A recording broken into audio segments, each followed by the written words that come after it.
There. So, because now we are recording.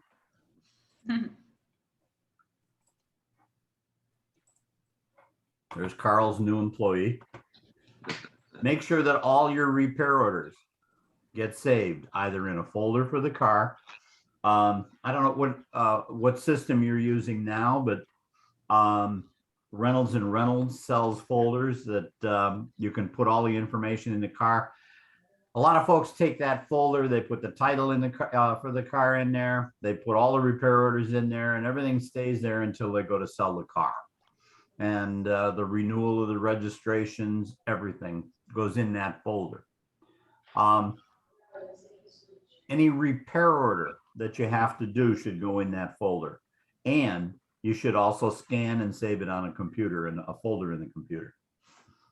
Before the vehicle goes into service, make sure it passes all state and federal inspections. You have, this is a laugh, you have a California emissions inspection. Do they make you take those things down to show that it's zero emissions? No. What does California have for electric cars? They're in Florida. I don't know. Oh, you're in Florida. I'm sorry. Yeah. I don't know why I was thinking California. I was thinking California because yesterday I was working with a guy from California. And he asked that question. Yeah. Do I have to take the cars in? I said, I don't know, but I'll find out. I know somebody who runs. Every car must be safety checked. And every time the car comes back from rental, you're walking around the car, right? Yeah. Before the car goes out. You need to walk around the car when the car comes back. Now,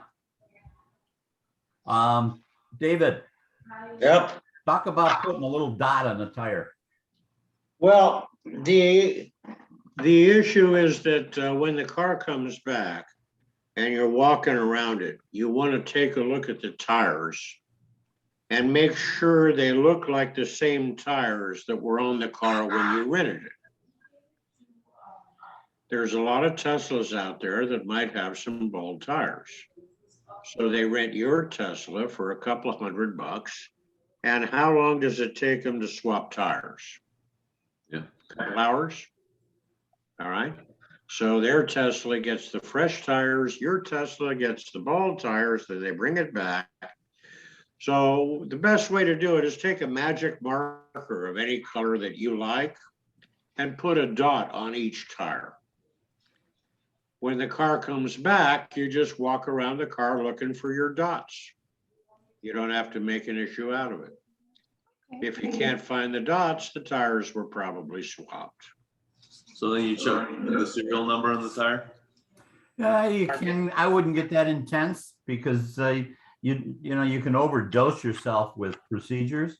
Absolutely, yeah. But just going to Michael's or one of those handcraft or craft stores and buy one of those ink pens, kind of like they use at the auction, where they write the prices on the cars and so on.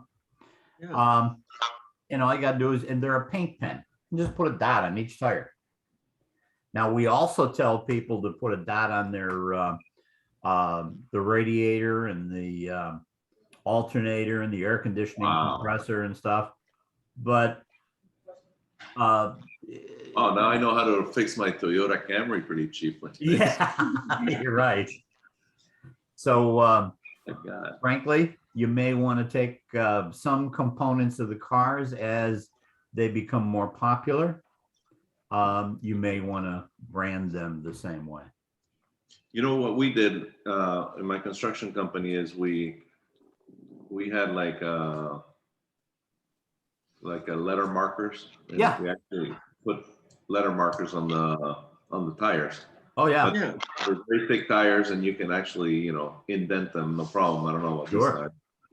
I don't know. The Just, sidewalls on just- today's tires are so thin. I don't know if you could do that with a car. Yeah. But You just want a dot. You don't want anything that stands out too much. Okay. But What do the you big do? issue is when you're giving the car to the customer and doing your walk around with the customer, when you first make the rental and you show him that the tires are good, then he knows you're watching Okay, and you're not gonna have the problem. But when you say, sir, your car's out there by the fire hydrant and we'll see you in 3 days, well, then he knows you're not watching. And now you got a target on your back. Mhm. Do your cars have spare tires? That people swap the tires. You need to check the tires. If your cars have spare tires, you want to pop the trunk and make sure the spare tire is still there okay. when it comes back. Here's What do some you things do? that happen, and that's a real good one, David. Here's some things that happen is they'll have a flat. And they'll go and they'll change the tire. And they leave the jack laying on the side of the road. And you want to make sure that before the car goes out that the jack is in there. And you want to make sure when the car comes back that the jack is still in the car. So it's all part of check out and check in. What do you do if they come back and the dot's not there, the tires have been changed? Why did you change my tire? You asked them that? Yeah. Where's And the they say, spare? No, I Yeah. didn't. Why did you change my tire? What happened? We beat them up or what? You can get out the rubber hose. The important thing is to find out what happened. Well, I ran over a nail. The spare is, I put the spare on, whatever. But I didn't want to drive on a spare, so I bought a tire. Okay. He might have bought a used tire that's almost bald. So you want to double check that. You also want to make sure that you don't have to, did you hit a real deep pothole? Did you go over a set of railroad tracks too fast? They'll tell you, because then you might have to go and get the car aligned again. And on those cars, an alignment can't be easy. So that's what, what happened to my tire? That's all. And they'll tell you. 9 out of 10 of them will tell you. Number 10 is going to say, oh, is that way when I got it? Well, actually, no, it's not. See, we did a walk around and took pictures of the car. I know you guys are all running new vehicles from the beginning. Yes? Yes. It's tempting to buy a salvage title car because you can buy them for about a third the price. Do not rent a salvage title car. If you want to drive one, go right ahead. But never buy a car on a salvage title. And if you do buy it, don't put it into the fleet. Vehicle maintenance. What is the required maintenance for a Tesla? Yes, Carl. One quick question about the subjects before. You mentioned never to rent a car with a temporary license. That's because they haven't been inspected and certified by the state. Is that why? No, because once they put it has to be certified and inspected by the state before you even get the temporary tag. Right. So that I'm not concerned about. What I'm concerned about is the car's not licensed, even if it's on a temporary tag. Mm-hmm. So if they have an accident, now we got to go chase down, well, it used to have a temporary tag and now it's got this. The insurance companies recommend don't rent on a temporary tag. Okay. It's also an easy target for a conversion. Oh, big time. Big time. I've Sorry? seen temporary tags where a number has been altered. Absolutely. They take a black marker and try to alter one of the numbers. I've seen it right here in Rock Hill. That's one of them. Yep. Or the date has been changed, the expiration date, or it just goes away, Yeah. right? These are anytime a guy wants to cause trouble, he sees a car with a temporary tag, that's his target. And that's a management call too. Yeah. If you're sold out and you got 5 people in one car and it's got a temporary tag, You know, that's a management call. When is the tag gonna come in? The tag's in the mail, we should get it tomorrow. I would rent that car. How long do they take? A month to come? The permanent tag? Now they're right away. Oh, I really? think in Florida, you can, Oh, wow. I think in Florida, you can go to the DMV with the papers and get a tag right away. All right, great. No problem then. Yeah, because usually the temporary tag is if you're transferring plates. Mhm. And in Florida, if you've got your papers, you can go to the DMV and get a tag right away. Make sure everything works. Now, what is the maintenance schedule on a Tesla as far as brakes, tires, and so on? No idea. To be determined. Okay, There'll be a owner's guide or a manual with each car. There should be a maintenance, I forget, maintenance recommendation. Pull it out, make a copy of it, keep it handy. All right, and start watching your maintenance, and you can set that up with Red Centric. Do we have a report on the mileage of each vehicle? I have no clue what it would be, all right? You don't do oil changes, but there's got to be something. It's a very complicated machine. Actually, it's a very simple machine. It's a lot simpler than a vehicle, a regular. Well, internal it may combustion be, engine. but you still have 100 chips in there. You've got a lot of moving parts. So Yeah. I'm not saying it's a high maintenance. I'm sure it's a very low maintenance vehicle, Yeah. but there is maintenance. Yeah, I think, more than a car, you gotta think of it like an iPad. It almost aligns itself. But I think there has to be recommended, check the brakes after 5,000 miles. I'm you know, sure. change I'm the sure, whatever fluid, brake fluid, etc.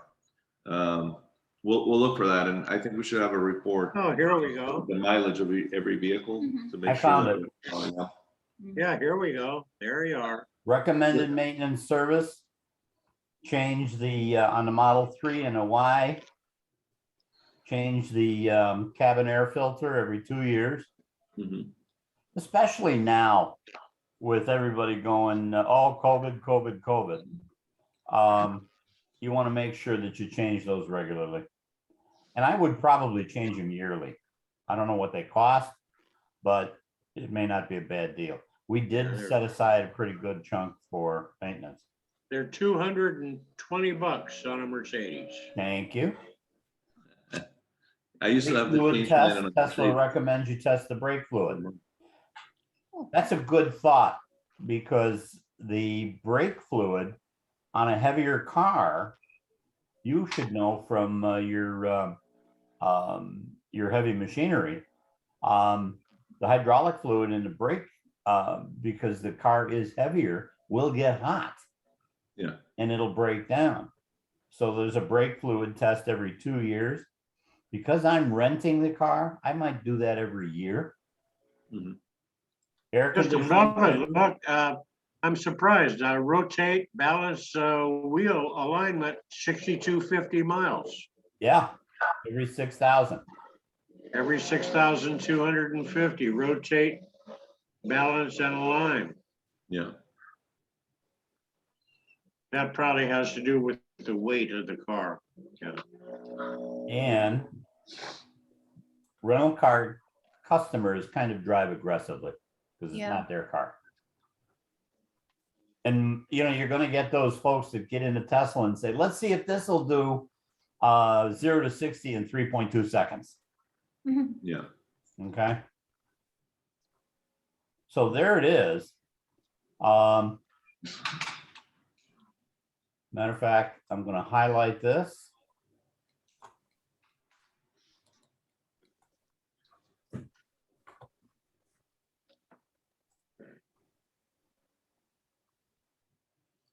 New email.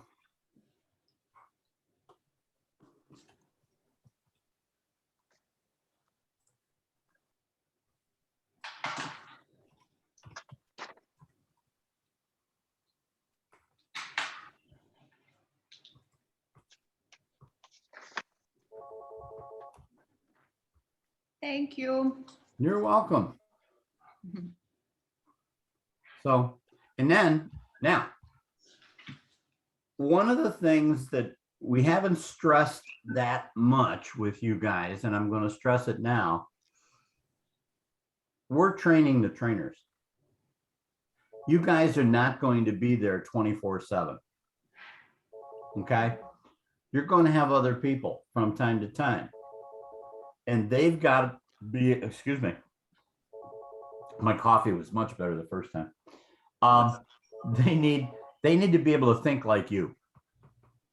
So you're going to create a standard operating procedures manual based on the things that we've done in these sessions. And this should be part of the standard operating and procedures manual, as well as what to do in the event of an accident. David, what do you think? Oh, absolutely. I think that anybody you bring in has to be fully trained to know what you know, to have the same interests that you have, to know what your bottom line is, to know what it takes to make money, and go out there and work the counter to generate business. Rental, we call them rental agents. If you have somebody who specifically does rental, are they there to answer the phone, or are they there to sell rentals to people? And I have to stress, every employee I've ever had is in the sales business, not in the car rental business. They're in the business to sell rental. Even the guy on the lot, his job is to make sure that that car properly represents your company when it gets rented. One of the things, I could go on and on, but that's where I'm at. If you have an untrained employee, they're costing you money. the important thing that David is stressing there is sales. This is a sales organization. You're not a rental. Everybody thinks, oh, I'm a rental car company. No, I'm selling rental days. So when I'm selling rental days, I have a quantity of rental days on every car. Remember when we talked about 30 rental days? Yeah. Okay. One other thing about fleet maintenance, make sure everything works on the car before it goes out. And I know this sounds silly because I'm sure you guys are very meticulous about these cars. Make sure it is cleaned to within an inch of its life. The reason being, if the car goes out dirty, the customer's not going to take care of it. In the back of their mind, they're going to think, hey, these people don't care about the car. After all, it's just a rental car. But if it's pristine and clean, especially today with COVID, you might want to consider getting those sanitized. I don't know if you're spraying the interiors with the sanitized stuff, and get a hanger tag that says this vehicle has been sanitized, blah, blah, blah. Yes, we also put sanitized wipes, antibacterial for customers. In the car? Yes, in Oh, each you're car. awesome. Yeah, cool. Forgot about it. That's Water good. bottles as well. Very Let good. me interject. Please, when you're doing the walk around with a customer, please show him how to work the windshield wipers and the headlights. Sounds so stupid, but I've had personal experience, all right? Me too. And could not figure out how to turn the lights on. And then I had one where I could not figure out how to turn them off. That's back when they started with delay systems to keep the lights on for 13 seconds after you get out of the car. I wasn't walking away from that car with those lights on. It just wasn't going to happen. And I could not figure it out. And every time he opened the door, it started it over again. It starts over again. And I didn't want to come out of the hotel to the car with a dead battery. Yeah. And I had another one fishing around trying to find out who the heck put the windshield wiper switch on the turn signal switch, and you just turn the knob. Yeah. Who could have designed that? No human being could have designed that. And I got caught with that one night. So I go on. No offense, but David and I also got caught when they moved the dimmer switch from the floor to. Went from the floor to the. You girls don't remember it. Maybe. No, Maybe you Carl wouldn't remember it, but but it was The dimmer switch used to be on the floor. 1957. Yeah. That's what, wasn't that old. They're still running around. There's a lot of things that are different on a Tesla to the point where we have to teach the client how to open the door because the door handle is flush. There you go. There you From go. one side to the other side to come out. My dad has a Tesla for a year now, and he's 80 something, and he forgot how to check the pressure on the tires. So he called me and he goes, "How do I check the pressure on the tires?" Go on the screen and slide the screen to the left, and then the pressure comes up.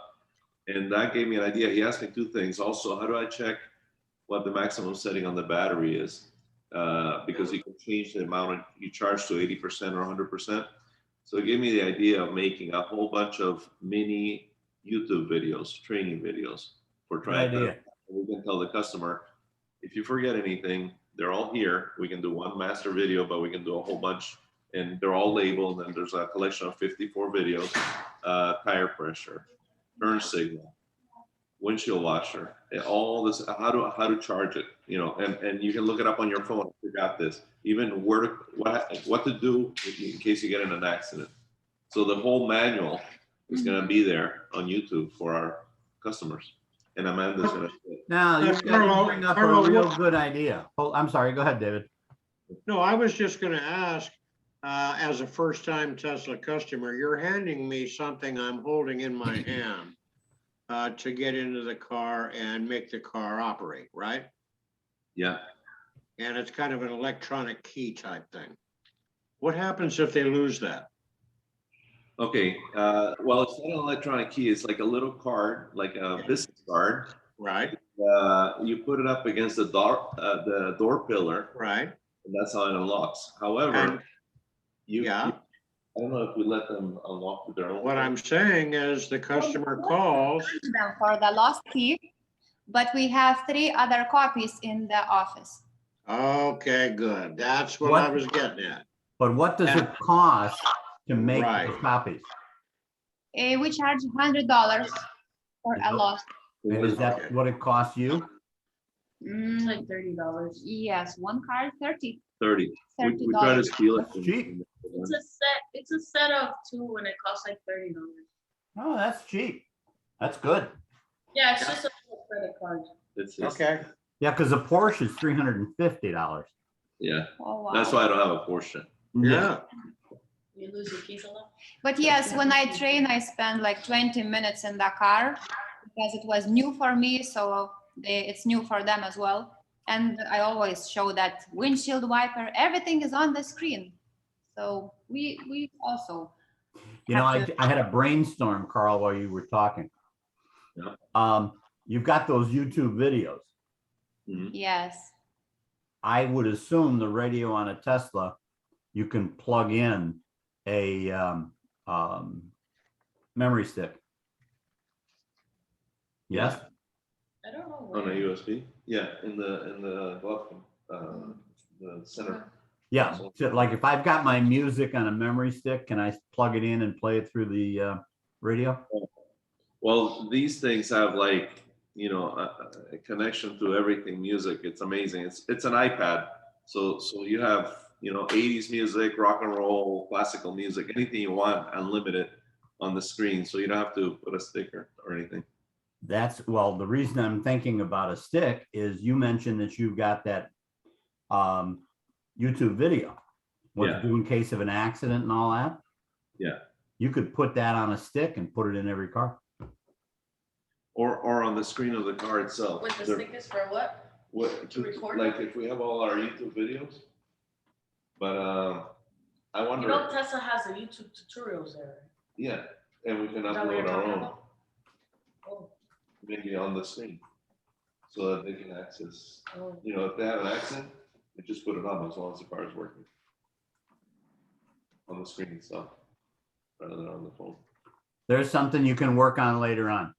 Yes. By the way, in case a regular person, Tesla owner loses their key, there's an app for that. It's the There's an app Tesla. for everything. I'm So- waiting for the app for my funeral director. A renter called me twice that they locked the key in the car. Can you please I open love it.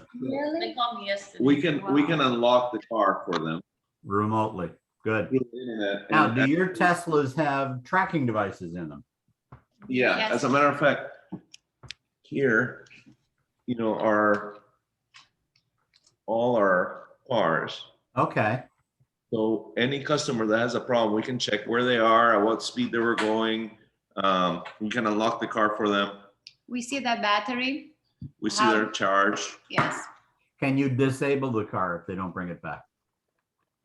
No, I don't think so. Maybe we should ask Tesla.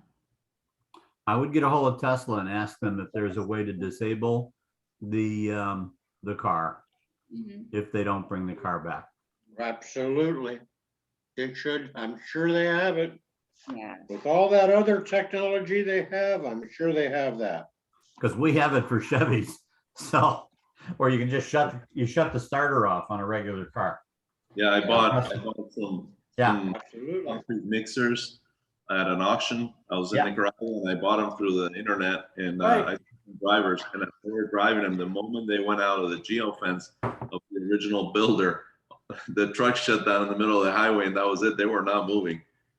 Well, with the rental cars, the programs usually work that when they shut the car off to put gas in the car or they're done at the end of the day, it won't restart.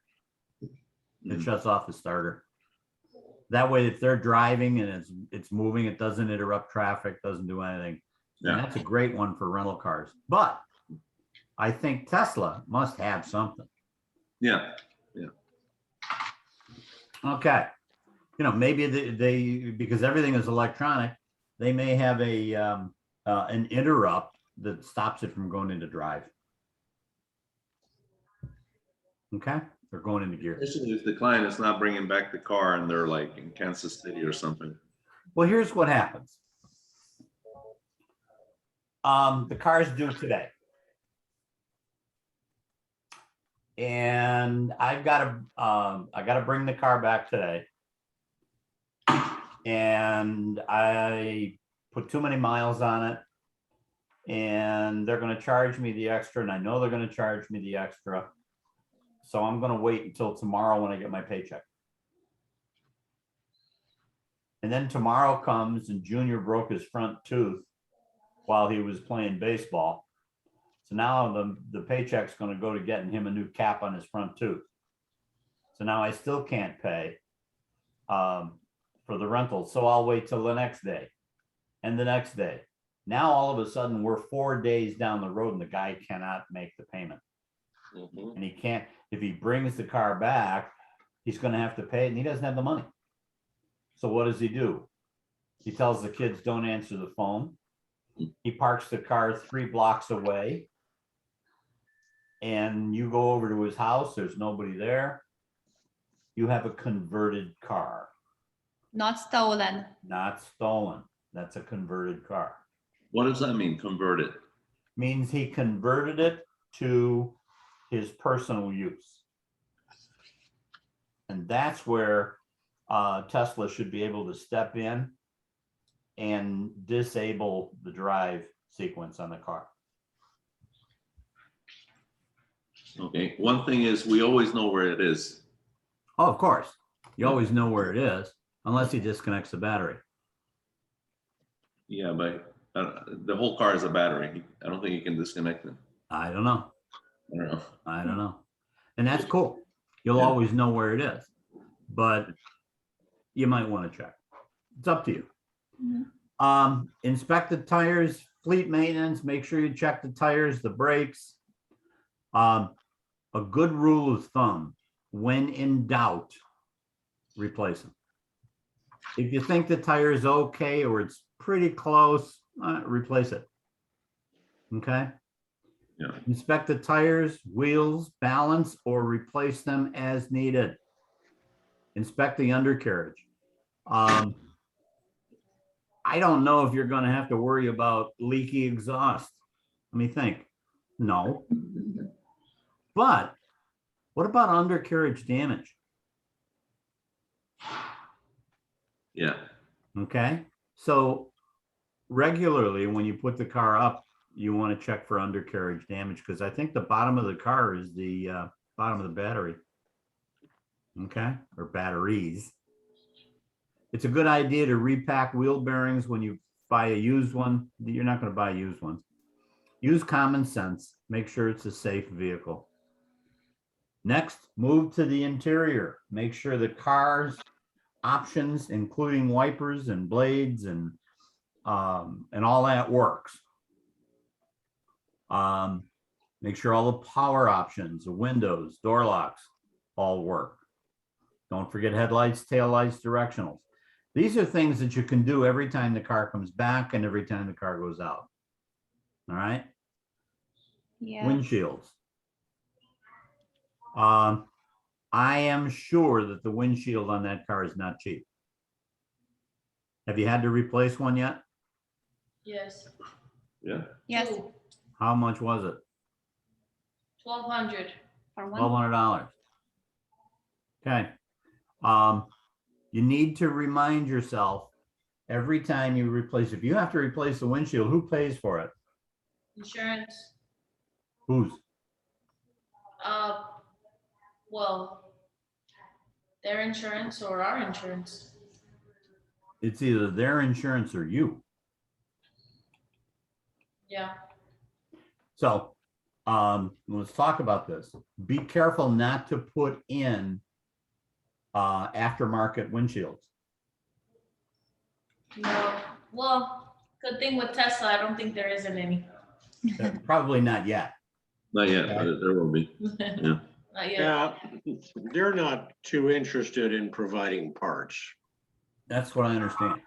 They're too busy trying to sell cars. Yeah. They're trying to sell, Yeah. their demand is so high, they don't have the parts. Why Yeah. not?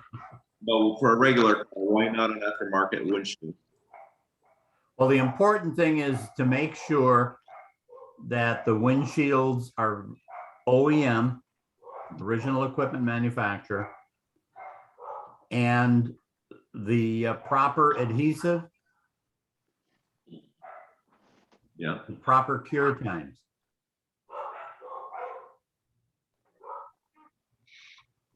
And the reason for that is windshields today are part of the crush zone of the car. part of the what?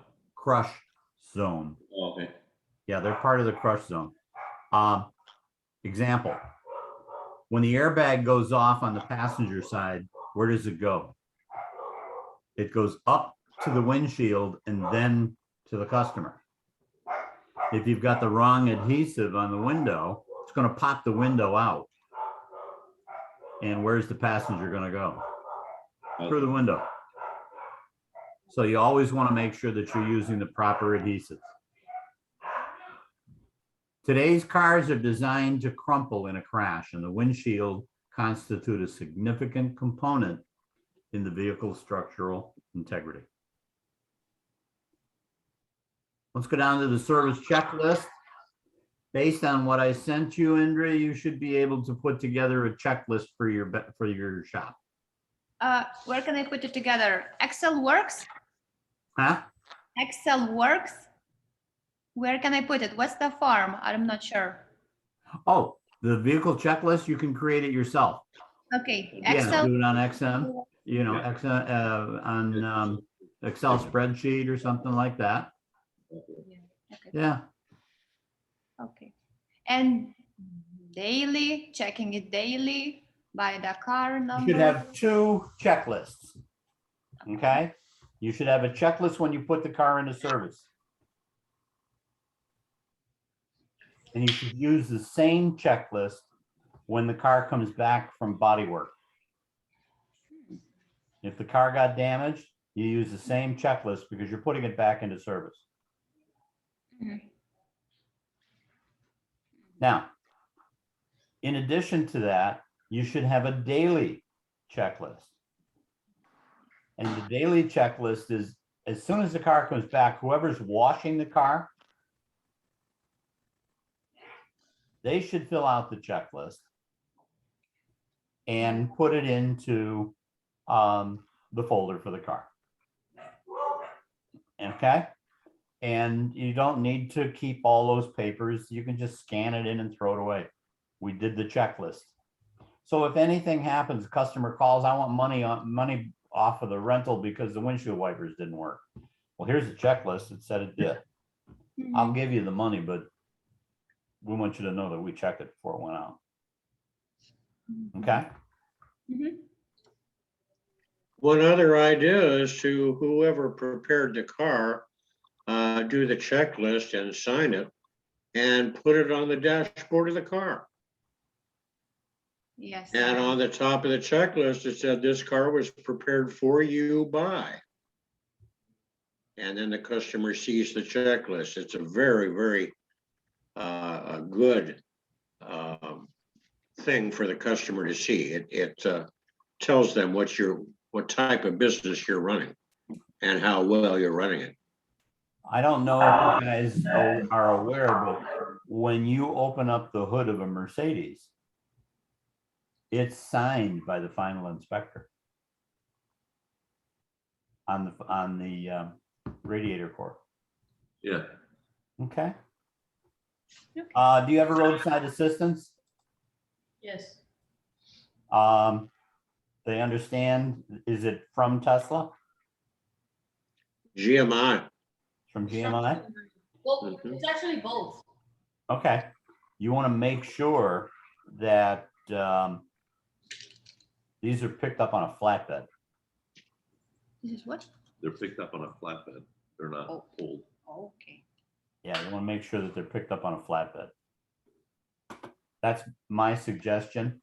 I'm not a tow guy, but these are not cheap cars. I don't want them dragging the Yeah. rear of the car across the curb. They have to be towed by a Tesla authorized Good, tow company only. good. And we need Um, to. Yeah. Your routine maintenance, this is something, Indra, I would take this whole section and make it your checkoff list, Okay. because we've got here routine maintenance, cleaning the vehicle, never rent a dirty one, blah, blah, blah, what to do in a pinch, these kinds of things that you can put into your checkoff list for the guys and gals that are cleaning the car. Okay, Yes. and this is what David said, a ready tag. Yes. And this vehicle prepared to service by simple procedure. We have one fella and gal that they have a little thing that they put on the dashboard. This vehicle has been cleaned and serviced especially for your sweet ride by, and the kid signs it. And he staples a piece of hard candy to it for their sweet ride. Kind of cute. Yeah. All right. Quickie, years ago, we used to pay the lot attendant 50 cents for every car that was prepared. All right, and every time a customer came back with a complaint about the condition of the car, we had a $2 deduct from that 50-cent pool. And it all went into a pool. So that's just another point, that how important it was to us that a car was clean. We would actually take incentive money away from the lot guys. Mm-hmm. Never fall in love with a car. It's only rubber paint and plastic. So if you have a car that's due to be sold, don't say, oh, it's been a great car, let's keep it another year. No. When it hits the end of its life cycle, get rid of it. Move it to the taxi company or whatever you're going to do to it and get another new one.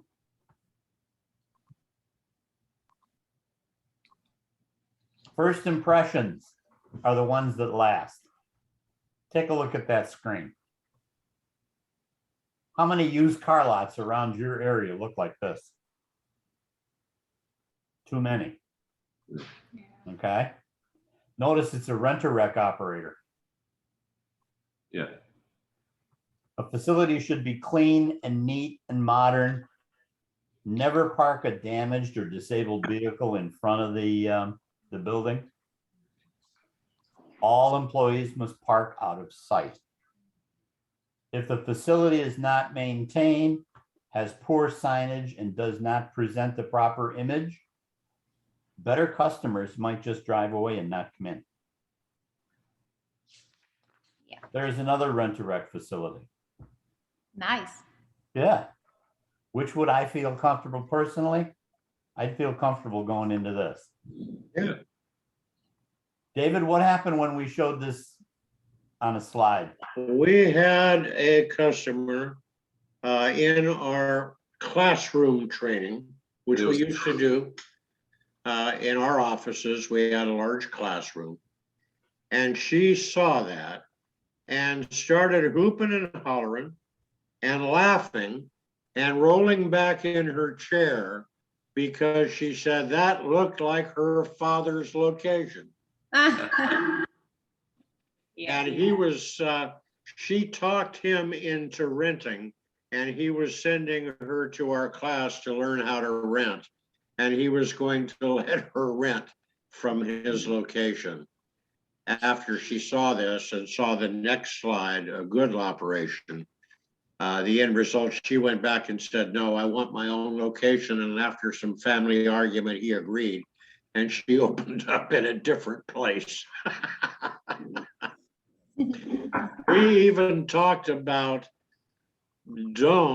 please don't have an aquarium by your rental counter with green water and dead fish floating on the top.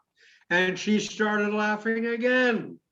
And she said, you're talking about my father, his aquarium. And So it was- the it was blue fun. carpet, and I mentioned, I said, yeah, and the blue carpet with the black path of grease on the floor around the counter and into the back room. And she laughed even harder. So. But your these are things facility, that David- and, as David and I traveled around the country and worked with rental car companies over the years, we saw this all the time. I had one guy, honest to goodness, and I don't want to take your time up with jokes, but he had, or she had the aquarium. She had these bamboo things that were all dead on the counter. And they had a refrigerator behind the counter with worms in it. No. Because fishing baits. They were selling fishing baits. Well, that's good. So, yeah. Oh, and they were a Taco Bell place, but that's another story. and I have actually stepped over a dog Oh, yeah. at the entrance to open the door. It's actually happened. It's a joke, but it actually happened to me. Your location, however, does look very nice Does. from what I see on Google. And I would hope that's the same as it is today, all right, or better. Look, Hey, that's nice. I love that. I'll show you. All right. Good. Yeah, everything does look nice, and I think the exterior, the front, was very nice. Yeah, look at that. And this is air conditioned, by the way, here. That's in a warehouse, right? Yeah, This is in a warehouse, but it's air conditioned. Nice. very nice. Show you something here. This is our lack of engine. Yeah, there you go. Windshield wipers, liquid. Yep. Cool. Very nice. That's how you open the door. Whoa. How you That's open cool. the door. when you want to get out. That button. We also put this that they have to charge the battery, Yeah, and then the Now- car's clean. There's the wipes, the very sanitary, good. and there's always water bottles on the Good. doors. Are you ordering the water bottles with your label on them? No, but it is a good idea. Yeah. I used to do that years ago. When we give them the car, Oh, how Oh, nice. nice. he's saying we should have the water bottles with our label on it. Yeah. Good idea. Okay, yes, really good. I like this. This is beautiful. Yeah, very nice. Now that's a 3, right? That's White a one? white. That's a white That's Yeah. a Y.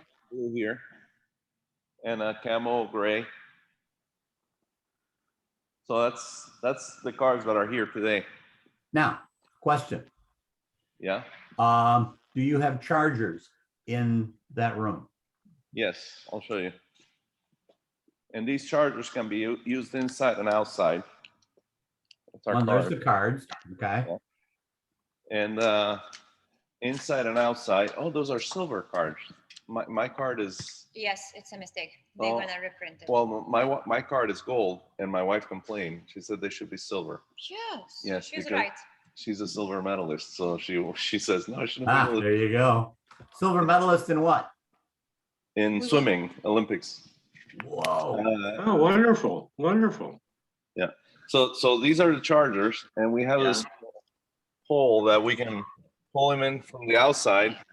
And at night they remain locked, so on the outside box. Yeah. But we have the chargers 1, 2, 3 here, 4, right? 4 Yeah. here, and then if you go outside,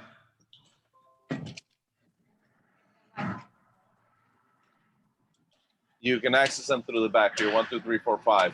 Okay, good. That's my car there, right there.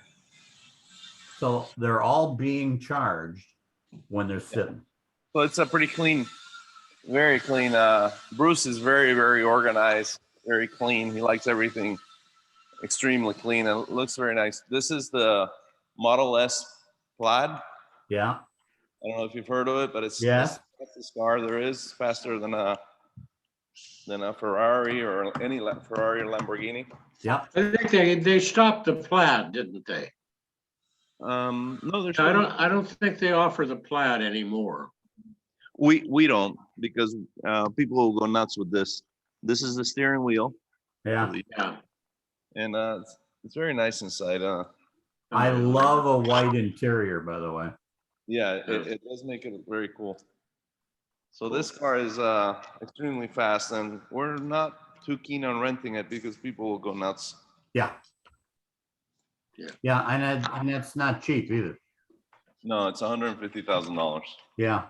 You might consider rolling that into two Yeah, units. How much is it? I'm sorry. 150. Wow. Yeah.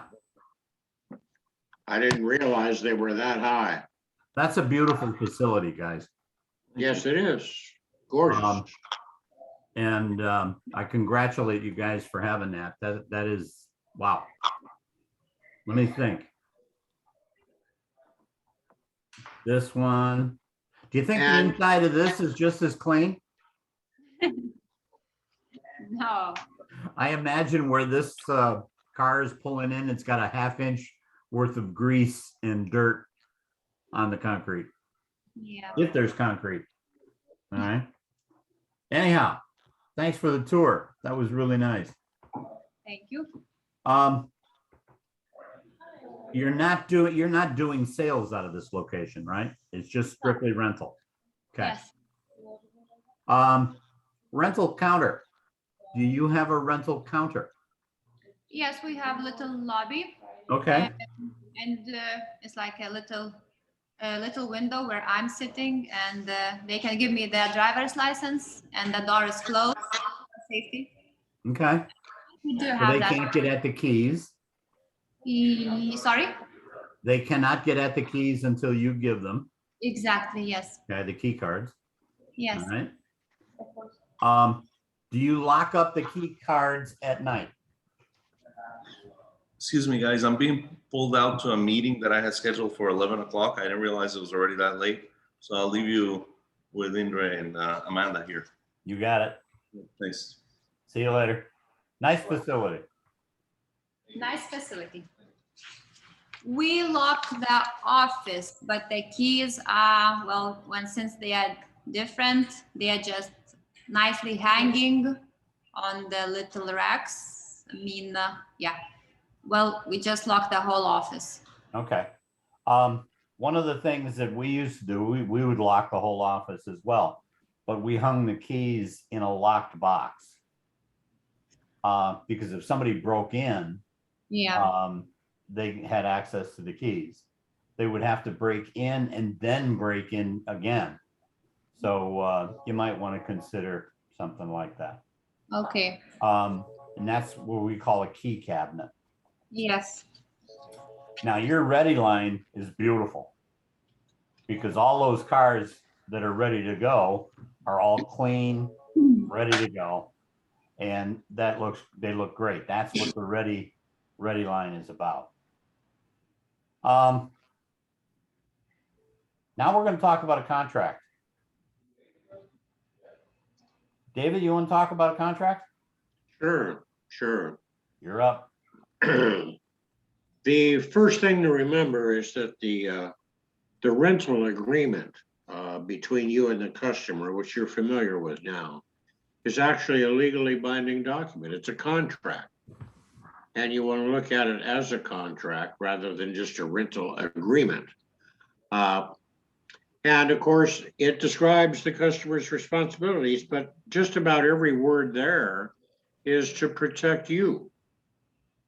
And have you read the back of the contract yet?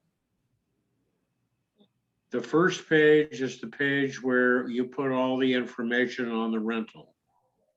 The next page, or the back side, is the terms and conditions. Have you had a chance to read that? No. When you want some exciting reading, I suggest you read the back, terms and conditions. Now on Rentcentric, it comes in 2 pages. The first page is all the customer information, etc.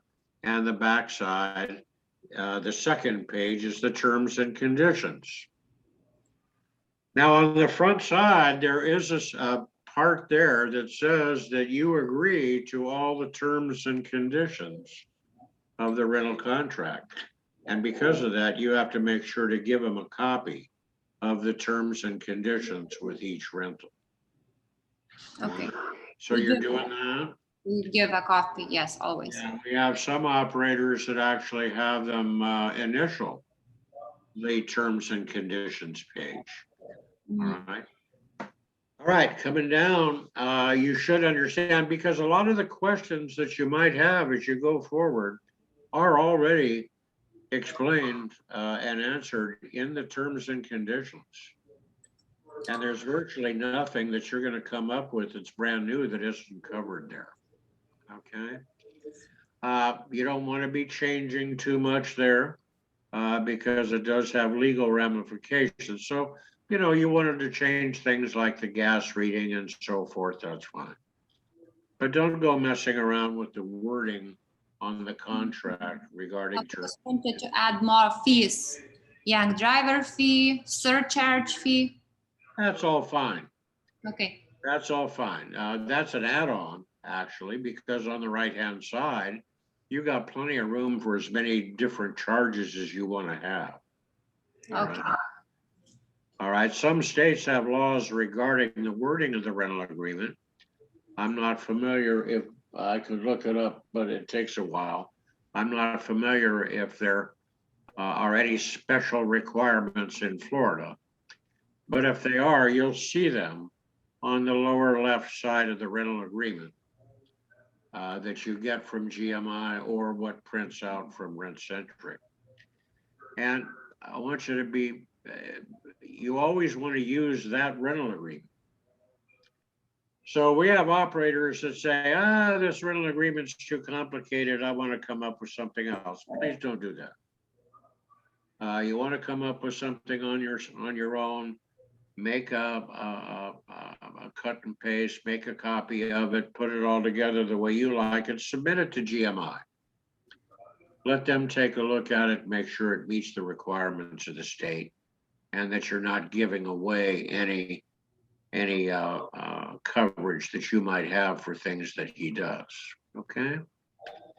And remember, never give a car to a customer without getting a completed and signed contract. Why would we do that? A delivery. Let's say the King of Spain needs a car, a Tesla, he's at the hotel, deliver it to the hotel, they'll make sure he gets it. All right, and you deliver the car and come back without a signed contract. Now you got nothing. What if, Has that popped up yet? I have a question. A On lot of Turo. people, We did. a lot of people come in at all hours of the night. They want to get a car early in the morning or late at night because they have a late flight. What I've thought of doing, I don't know if it's okay, is to leave the contract in the car, have them sign it and put it in the Dropbox, and then we get it the next morning. You know, that's interesting. How do you know who took the car? We don't know. Well, they would, well, obviously, No, just answer a question. How do you know? The We- rental agreement is made out to Jim Schauberg, but he didn't pick it up. I came in and got it, and I'm gone. but are you saying? Now, you got now it- what do you do? But are you saying you got it because you're another driver with that? What I'm saying is the car was just stolen off of your lot. No, that's something different. But usually when they come here, they call us and they say, we're here, can you unlock the car? Yeah, wait a minute. Let's go back. As long as you guys are comfortable with that, go right ahead. I wouldn't do Yeah, it. Not with a $60,000 car. I wouldn't do it. No way. We I just want to don't see the lose money. customer. I want to walk around the car with the customer. I want to get a signed contract with the customer. That way, there's no question that I have legal rights.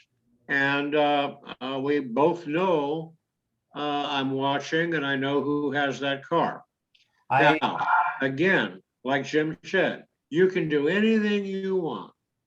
your business. If you're comfortable doing it and you don't worry about losing a $65,000 car, go for it. It's management discretion. All right. What I'm saying is, I understand what you're saying. if they have their license and they have their insurance all set up and they've already paid, why can't you give them the car without being here? Well, you didn't listen to anything I said. No, I'm Because saying, how do you know who actually picked up the car? What happens if Jim Schauberg calls and said, hey, you were going to leave a car for me and I went to where you told me to go and there's no car? But they call us, the car is locked, and when they call, they come here. I mean, they come here, they call, and we unlock it. Okay. If you've got a system you're happy with, go for it. Go for it. All right. I'm not arguing with you. I'm just trying to get you to understand that you have a risk. Yeah. Let me all ask you right? something. And you're taking a very big chance with a very expensive car. And sometimes the biggest risk we take is when we're trying to provide so-called customer service. Question. In most cases, especially with cars like yours, you set an office time. You're open this time, you're closed at this time. All the rentals, all the returns have to occur during normal business hours because you have to protect a $65,000 car. are they? I have a question for you, If you Gal. don't care about it, it doesn't bother me. I mean, do what you want to do. Do What you about- have a favorite donut shop? I'm sorry, let's say pickup time, okay, We want No, no, them no, to. no, no, no. I mean, I just want to do some, I want to do a quick exercise with both of you to put it in perspective. Do you have a favorite donut shop? A favorite bakery? Yeah, Starbucks. Okay, Starbucks. Is Starbucks open 24 hours? No, So if you want a coffee after hours or before they open, will they leave one outside for you? I would go to another one which is open at that time when I want. So the point is, you have certain business hours and you're dealing with a $60,000 car. Yeah. Okay. Okay, so personally, I would find another way to do this. You want to accommodate the customer, but find another way to do this. Even if it's a part-time person that is on call from midnight to 6, that can go in and walk around the car with the customer, because that customer that's picking up the car, you didn't do a walk around with them. You also didn't walk around to make sure it's got that purple dot on every one of the tires. You also didn't walk around the customer and show them how to open the door and show them the wipers and so on. And these are the things that you're missing when you're trying to accommodate a customer. And customer accommodation is big time, especially with a specialty vehicle like you're renting. So you're going to have to find a way to do that and accommodate the customer. So honestly, I would do what you're doing right now if I was renting Corollas and I had a good customer and I had it all prepaid. And I would put a camera out there and I would know who was getting in the car, blah, blah, blah. I could do all that. But with a $60,000 to $100,000 car, not so much. Yeah, because we want to get money for that day, and it's just like $100 or $150, and if we lose, it's gonna be a bigger loss. Big time. That 100 is nothing comparing with 60,000. So here's something to think about.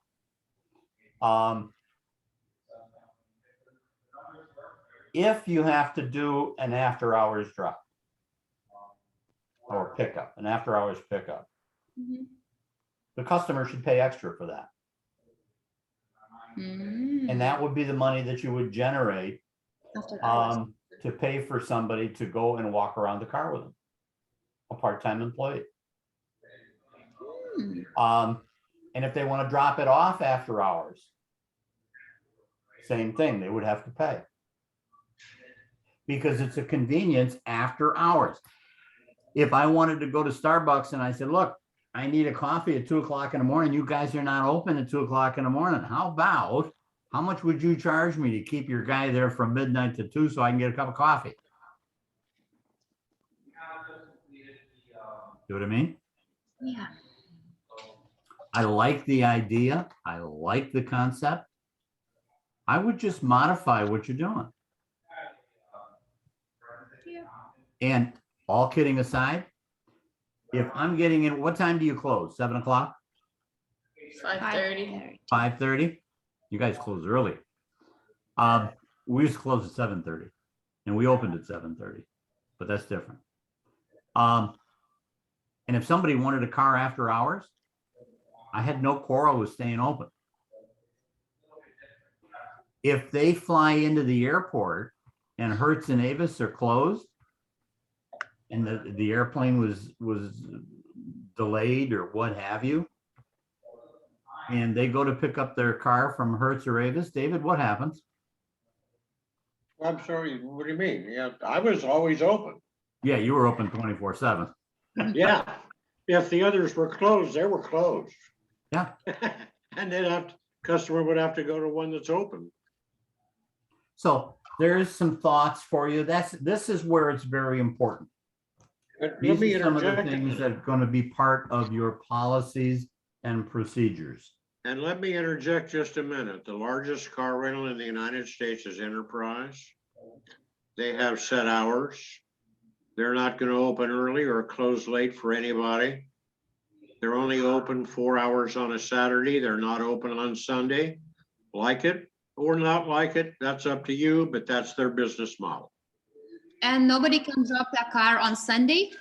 No, Okay, it's good for us. they don't do business on Sunday, any kind of business. Your car has to come back on Monday. All right, and they only rent cars on Saturday morning. And they All right, don't and they- close out, they don't close out the rental agreement until they can put their thumb on the front of the car. That's right. Mhm. That's So if you right. drop it off Sunday afternoon and lock it up, that's fine. But we're gonna close it out Monday morning. And if there's any damage on the car, you're gonna have to pay. And yeah, you're gonna pay up till then. So, and like I said, they're the biggest in the country. Nobody even comes close. Mhm. Not to beat it up, And turn a negative, which we just took something from you and turned it into a negative. Now let's turn it into a positive. Let's turn it into a positive. Let's say that all the people that work there take a shift, Monday, Tuesday, Wednesday, Thursday, Friday, Saturday, Sunday, from midnight to 6. Okay, you're on call. On Wednesday, Indra, if somebody wants to pick up a car after hours from midnight to 6, you're on call. They're gonna call your phone. You got to get in the car and drive over there and rent them a car. And we'll pay you an extra $50 this week. Because we're gonna charge the customer $150. excuse me just a minute. Go ahead. And then if somebody wants to drop it off after hours, no problem, Mr. Jones, you can drop it off after hours. We'll have somebody meet you there. The charge for that is $150. Mhm. And it happens to be Amy's day. Amy's gonna go and she's gonna walk around the car. She's gonna get another $50. The customer is gonna say, well, how can I save the $150? Well, we open up at 8 o'clock in the morning. Be there at 8 o'clock. Yep. Or we'll pick you up at your hotel. Take the shuttle to your hotel. We'll pick you up at the hotel at 8 o'clock in the morning. We don't charge to pick you up. So now we've just turned it into a positive, and it's a revenue producing item. What happens if you do that 10 times a month? Good That's income. $1,500. That'll pay for a part-timer. So that now Indra doesn't have to go. Amy doesn't have to go because we're gonna hire Billy Bob to do it. Get clear as mud. That's how we turn, and everything that we're doing in the rental car business, let's take a negative and turn it into a positive. Amy, I love the idea that you are trying to accommodate the customer. But you want to eliminate the possibility of a loss. 9 out of 10 people, remember, 9 out of 10 people are very honest. It's that 10th person that Mhm. is going to call and say, there was no damage on that car when I dropped it off. That happened on your lot. I'm not going to pay. Now, it hasn't happened to you guys yet because you are dealing with a higher class of people. You're not dealing with the bottom feeders. But there's something about cars. There's something about cars that makes you pick. I don't want to come back as a wife. Sorry, ladies. Because I didn't cause that damage. My wife did it. See what I mean? Mhm. So we've been at this quite a while. Do you ladies need a break? No, I'm fine. Okay. You guys? All right, let's go down. David just took his. Sorry, I had to. Okay, you would never want to destroy a rental contract. Remember, when you get the signed rental contract, you want to keep the original for 7 years. Yes. And you want the signed contract. Okay. And never destroy one, ever. Don't rip one up and throw it away. If you void one out, put void on it, because they're numbered, or they should be numbered. And if you ever have an audit for sales tax or whatever, they're going to want to see consecutive numbering. And they're going to assume that any missing number is a destroyed contract, and they're going to want tax on the average rental. All right, they know exactly how to do it. I've been there, done that, been through it. Okay, let's take a look at the manual format, which you've been using, I believe. Does this look familiar? Yes. All right. A couple of things. Remember, if there's an additional driver, the customer has to be there. You have to see them, and you have to see their driver's license and their insurance card, just like the renter. Because when they're running around in your car, they are the renter, and you have a right to know who they are, and you have to protect yourself. Right? And coming down, customer's insurance company. I want to go to the right, just below underneath. Well, let's go up on the top. You got your unit number, you're familiar with that, your car information. You plug all of that into RentCentric. When you get to this, have you done that yet? When you get to this point, it will pop up with all the cars available to rent that moment. And you just scroll the list and pick one, and it automatically populates the rental agreement. It's automatic, it's slick. Okay, replacement. Let's say you give him car number 2 and he comes back and he said, I just don't like that car. It's purple. All the guys are making fun of me. Can I have the blue one? You give him the other car. That's the replacement vehicle, would be maybe number 1. And again, you're going to click on the button and it's automatically going to populate all of that.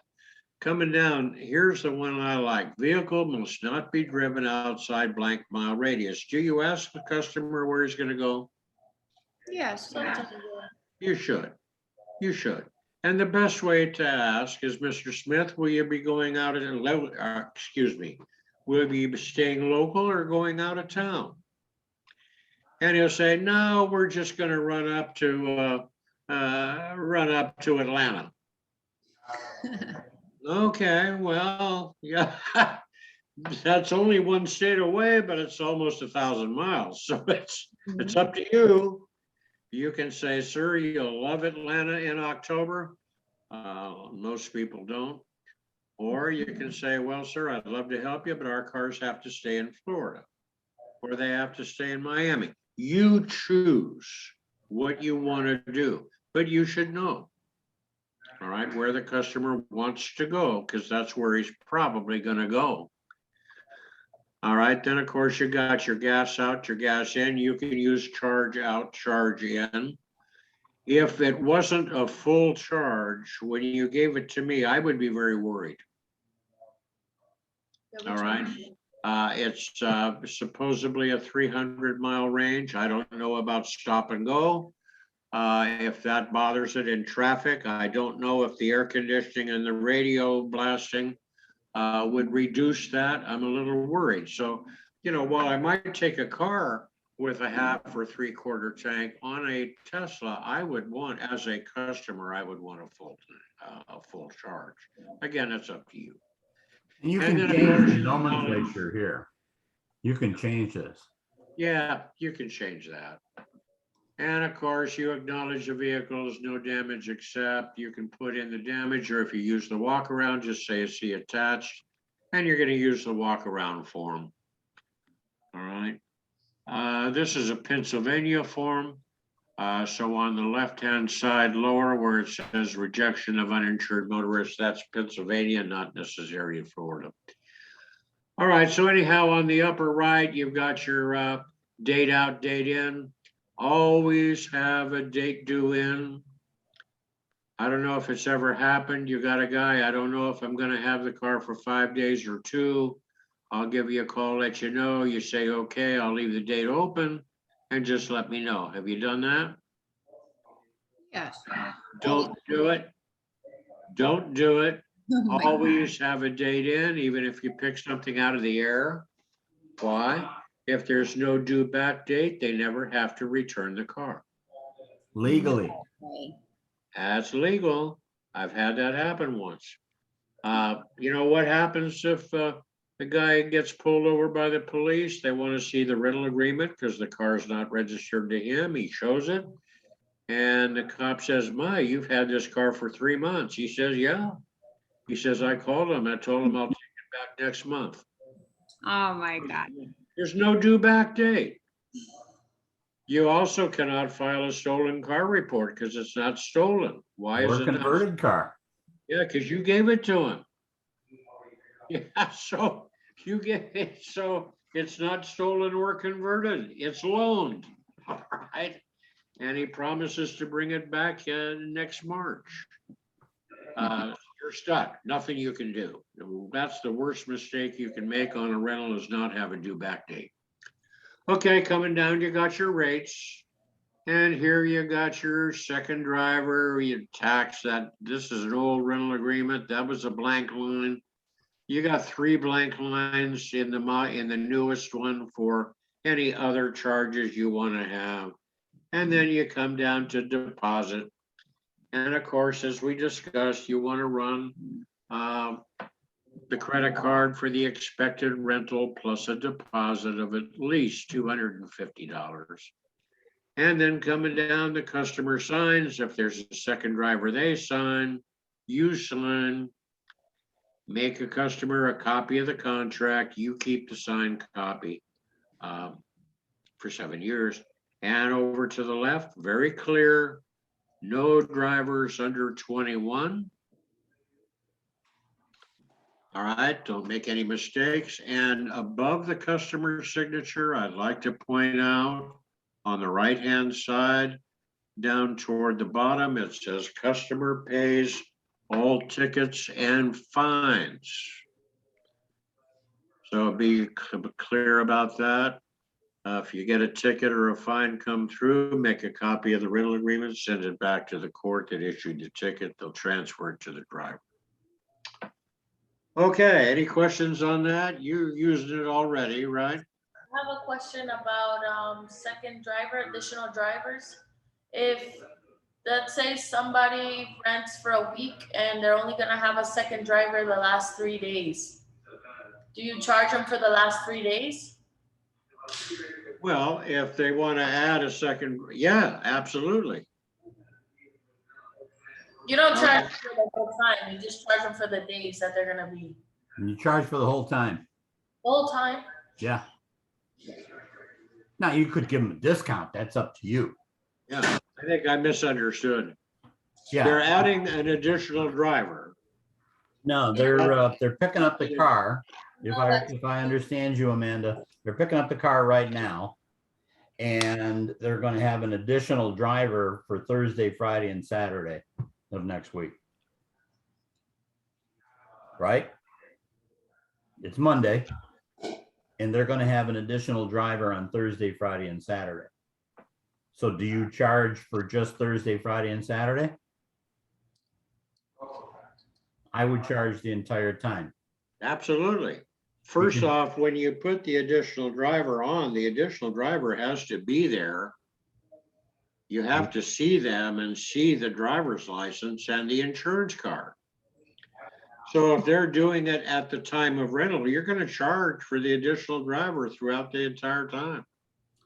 Now, during the term of the rental, if they want to add an additional driver, They would have to come in and Right.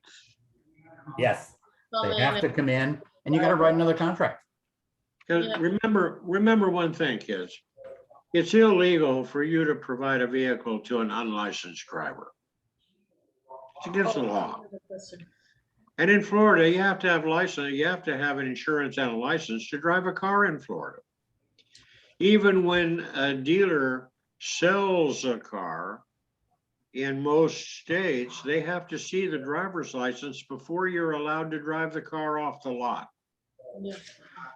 So consequently, you gotta have that information for that additional driver. That's the law. And if you don't get it at the time of the rental, but they want to add the additional driver 2 days later, fine. Additional driver has to come in. We see their driver's license, their insurance card, we'll add it to the rental, and then we'll charge for that time. Okay? Here's the fun part of your rental agreement. I have a question. Yeah, International driver's license. international driver's license is not a driver's license. Or their driver's license. No, international driver's license is a translation of their home license. All right? So if it's in, if it's from Brazil, it's gonna be in Portuguese. And the international license will be in English. That's all it is. Okay. So you want to see both. But remember, here's the issue that you run into that we always forget when we start talking about international licenses. Every customer you rent to has to have liability insurance. And customers from outside of the country do not have it. So how, you can't rent to those people because they don't have liability insurance. That's where we. Because of that, you're not concerned about an international license. All right, And what if we, understand? what if we recommend Alliance travel insurance here? Alliance pays for damage to your car. It does not provide liability insurance. Remember, insurance comes in two parts, kids. Your first part is liability, which is lawsuits against your driver and or you for damages done to another party. Now, there is a way to handle this. You're going to get the reservations in advance when they're calling from their home country. As you grow, you're going to make arrangements, put it on the customer's shoulders. Tell them to go to a travel agent in his country. They can buy liability insurance that's good in the States, but they cannot buy it once they're here. They have to buy it before they leave. So if a guy calls you from Bogota, seeing as we're picking on Brazil, say, That's Go- Colombia. Colombia, Bogota is yeah. Colombia. And it's a beautiful city. It's Beautiful city. I've never been there. yeah. Either way, tell them to go to the nearest travel agent and buy US insurance, Liability Liability. and collision. Right. Not just collision damage, but liability insurance. So if they did that, they didn't have to buy Alliance as well, that would cover. No, because if they bought it, it probably would go through Alliance anyway. And Alliance is okay, but only for collision. And if they're buying liability and collision from their travel agent, just have them send the documentation to you and you can verify it. Yeah. Is there a way that we can check if that would, how would we check that? We just check the limits for that? Yeah, when they buy the policy from the travel agent, just tell the travel agent that they have to email or fax you the policy that they bought. Mhm.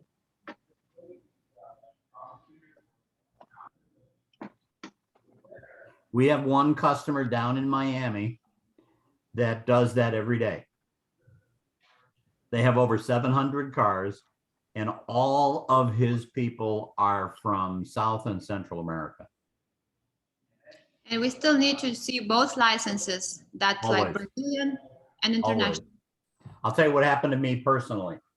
I rented a car to a lady who was in California from Hong Kong.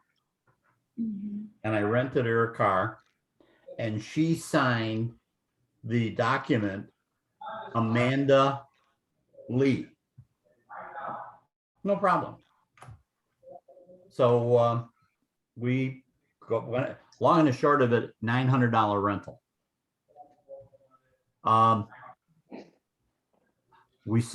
She paid for it with her American Express. When she got back to Hong Kong, she called American Express and said, that's not my signature. I don't write or sign things, Amanda Lee. This is my signature on my driver's license, which is in Chinese characters. And American Express said, you're right. And they charged it back and there was nothing I could do about it. So if you can read their signature on their driver's license, that's why it's so important to see it, then that's the way they have to sign the rental agreement as well.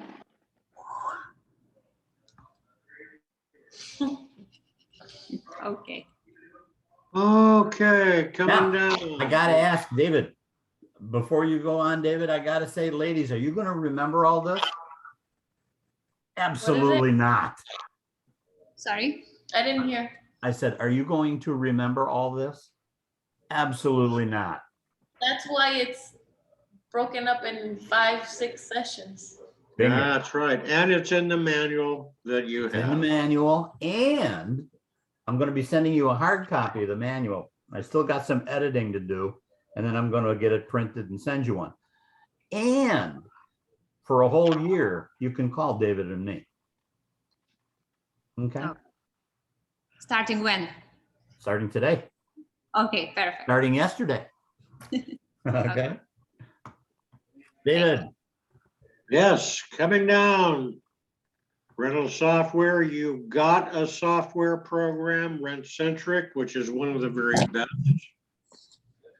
All right, you should start using that right away. Now, as we suggested before, you don't want to start trying to make the next rental on RentCentric. Go ahead with your existing program, your existing plan. And then as you make these rentals, take your time and start entering them into RentCentric, the rental part and the closed part, so that RentCentric will have the documentation. It will do anything you want. It's going to run your credit cards for you if you sign up with RentCentric to do the credit card processing. And that's by far the simplest and the best way to do it. They will work with you to build a website. They'll work with you to network the website to the software. They'll do anything you want to do. I'm aware that you want to do virtual rental. You don't want customer contact, which is why you had the early hours and after hours rental. That's fine. All right. But understand RentCentric will do all of this. There's absolutely no question that you need anything else other than this. All right. We do suggest a different system. If you're not on RentCentric or you don't like RentCentric, we recommend Rentware. It's a good system. All right. It's local, whereas RentCentric is Canadian. Rentware is from Texas. Their rental agreement looks different. All right. And this is how it looks. The original RentCentric contract was very similar to this. yeah, they're both pretty much the same. Yeah, however, GMI, US Choice is such a big client with RentCentric and probably has 1,000 installations that they were able to get RentCentric to use their form instead of this type of form. But nonetheless, it does allow you to do a lot of different things. Anything special that you want from RentCentric, call them. You'll probably talk to Marge, great lady. Have you played with RentCentric yet? Hello? Yeah, there's a setup process and it takes a little time, but they send you a video on how to do it and how to access the video, and it'll show you, follow the bouncing ball, how to set it up. And that's where you put in the various charges that you have, et cetera. Okay. Okay, I would suggest that when Pardon? we're done today, that you take 10 cars, any random 10 cars, and put them in the system Yeah, and put all the details in the system. Okay? And Monday, 10 more cars. And just do 10 cars. And everybody should be involved for those 10 cars, so that you understand what information the software is going to pull when you open a rental agreement. wow, it's amazing. Yeah. And you'll be able to set up your depreciation, your car payments, everything. Okay? Maintenance, you set up a Maintenance. maintenance schedule, it'll pop up and tell you what you need to do. You have Carl, you some, asked a couple of minutes ago, do we have Yeah, a you repeat print, do everything we I know missed, how many please? miles are on the cars? What? You asked Amanda earlier today, do we have a list of mileage on the cars? Yeah. You'll have that every day. Excellent. All you have to do is walk up and say stock number 121, how many miles are on it? And it'll tell you from the last opening or closing of a rental agreement what the miles were on the car. here's a fun one, to take a second. There's a missing miles report. Yeah. And it was also on Rentware, and I've used it. A car checks in at 6:00 p.m. with 5,000 miles on it. You go to rent it 2 days later and it has 5,200 miles on it. The report will tell you that, because the missing miles is 200 that are not on a rental agreement anywhere. So now the question is, how did that car get 200 miles on it in 2 days without being on rent? Well, you got a mouse in the cash box. All right, that's what we call it. You got somebody joyriding the car. Is that okay? Fine. Yeah, we let somebody drive the car for 2 days. That's management discretion. But the report, it's just, the point of that is just, that's how good of a reports you can get on RentCentric. It's just, what do you want to look at? There's a list that's 2 feet long. Okay. I have Coming a in. question. Any question? Pardon me? Yes, so after the trip, do we need to go back to that agreement and close it? Well, what I suggest is that you take a bunch of closed rental agreements, start from a certain date. Let's say you want to start tracking your revenue as of September 1. You simply go back to your closed contracts since September 1, and as you have time, load each one, the rental info and the closing info, into RentCentric, all right? And eventually you're going to have all of that in the database, plus all the new rentals that you're making that you're able to do on the database. And then you can pull this information from whatever start point you set up. And if the start point was September 1, it's going to have it. Let's say you're going to set a setup of October 1. So from now on, all the rentals that you make, you just sit there after the rental, not in front of the customer, and start loading it into RentCentric. It accomplishes a couple of things. Number one, you get to learn the system without fumbling around in front of a customer. Second, you've got that data in the database. All right, whenever Carlo wants to pull a report, how much revenue did this car bring in in the last 3 months. Bang, it'll give it to you. All right. And so that's the value of starting to get the information in. And if you're reluctant, or if it just seems too complicated, fine. Set up a system that's good for you to start getting this information in and learning the system. But believe me, I talked to hundreds of operators that are on the system, and none of them have complained about the system or any difficulty in setting it up. Yeah, it just needs to be adjusted to Tesla. It's just, all it is, it's getting in the mind frame that, okay, this is what I'm gonna do. I'm gonna sit here and I'm gonna learn the system. Mhm. And that's hard for me because I'm not a techie, believe me. Mhm. I have my favorite, my clam phone. Oh my God, look at this. Still do not know how to use it. All right. I do. And I get people texting me that I have a prescription ready to pick up, say yes or no. I don't know how to answer it. So believe me, don't be afraid of Rent Centric. Right. Okay, coming down. I think we beat. Any questions now on this?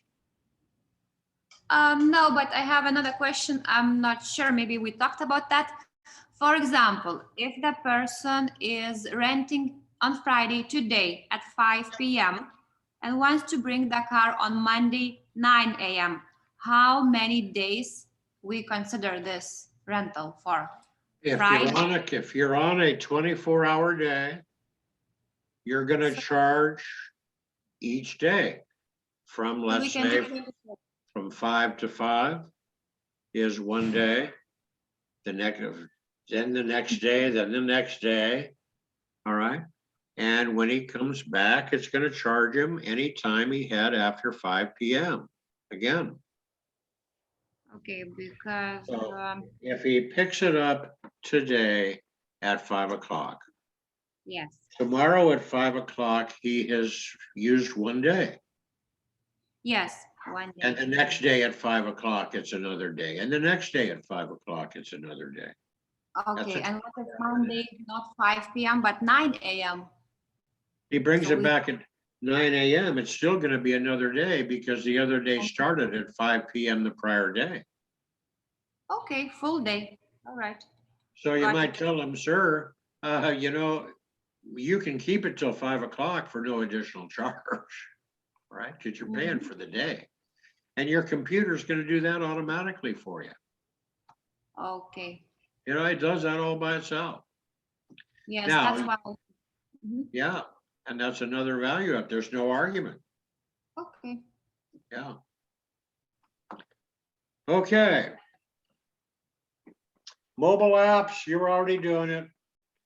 The virtual rental where they can do, this is what's new.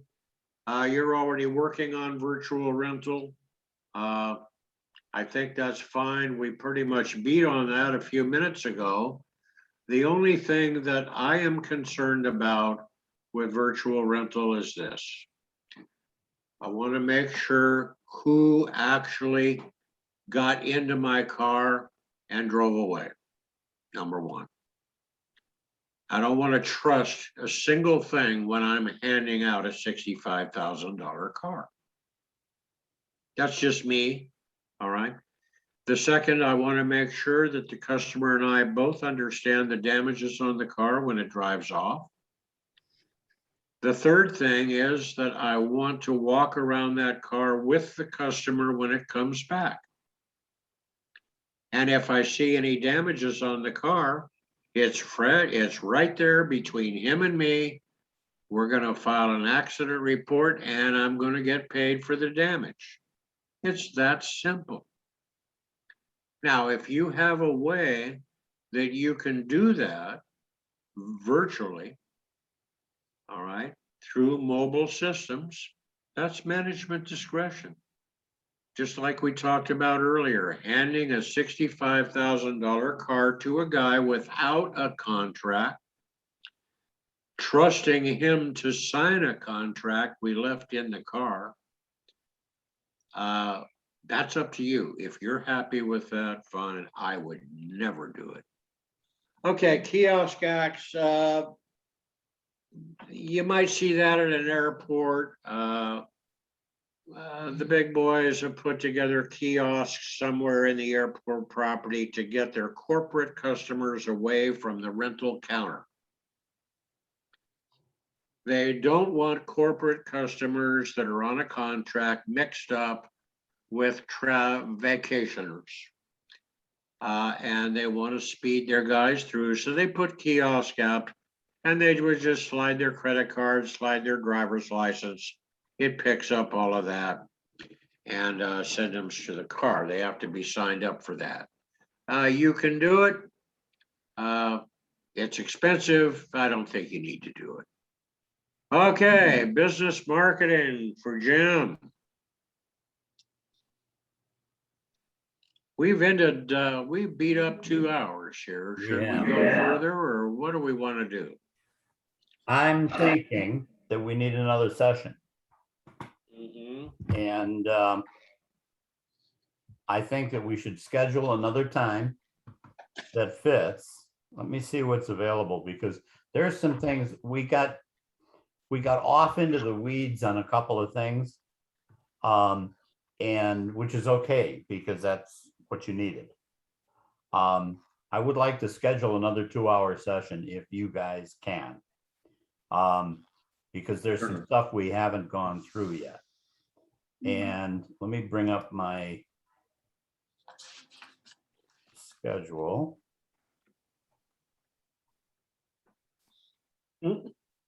Wow, are we booked? Yeah, Holy mackerel. holy mackerel, Andy. Who used to say that? Yeah, October. Yeah, you can't do that anymore. I like booking everything. No, Remember? I mean, the holy mackerel, Andy, you can't do that. No. No, we can't. That's right. We can't say that. No, stop that. But what we can do is we can do a Wednesday morning. Are you available, David, on the 5th? On the 6th, yeah, I'm okay for this. The morning, Wednesday. 10 o'clock. Yeah, 10 o'clock. Wednesday on the 6th and Tuesday on the 5th. Those 2 mornings are available.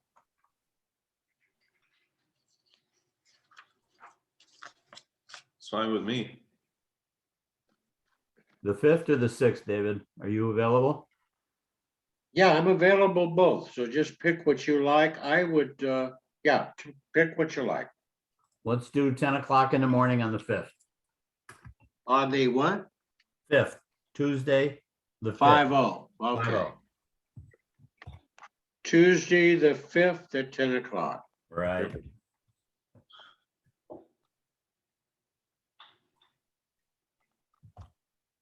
I'm going to give everybody homework. All right. Okay, you ready? Yeah. Here's your homework. I want 5 places that tomorrow would be able to use a Tesla, would want to rent a Tesla.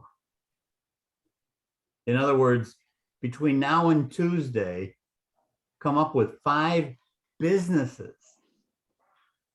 that could possibly rent a Tesla. There's your homework. 5 businesses. 5 businesses that would want to rent a Tesla, and be creative. And I'll tell you why. And it wouldn't be necessarily the business, but a referral source. That's really what I want to hear. Because the business is not going to rent it, but the business could refer. And that's what you want. Okay. And be creative. All right. This has been good. We got off into the weeds basically because we're also learning about Teslas. But it was good for us and it was good for you guys. No charge for the next session. We're going to do another session as part of the original contract. Appreciate it very much. Oh, we appreciate the work. And thanks for Um, putting the And video. remember, you guys have us for a full year. Thank you. And David, you have anything before we give up? Nope, I'm pretty much done with it. I think they've got an awful lot of information even today to chew on. Yeah, And of course, there's been quite a bit in 4 sessions. You missed a lot of it, Carlo, but Well, it's all recorded, which is pretty good. yeah, good. You should go through it when you have a chance. I will. For sure. And of course, you've got the manual that you printed out, and you can use pieces of that to generate your own. Yeah, definitely. Okay. you got it. I'm a happy camper. Me too. Appreciate it. Thank you, boys and girls. Rent a Tesla. All right, thanks. Okay, see you Wednesday.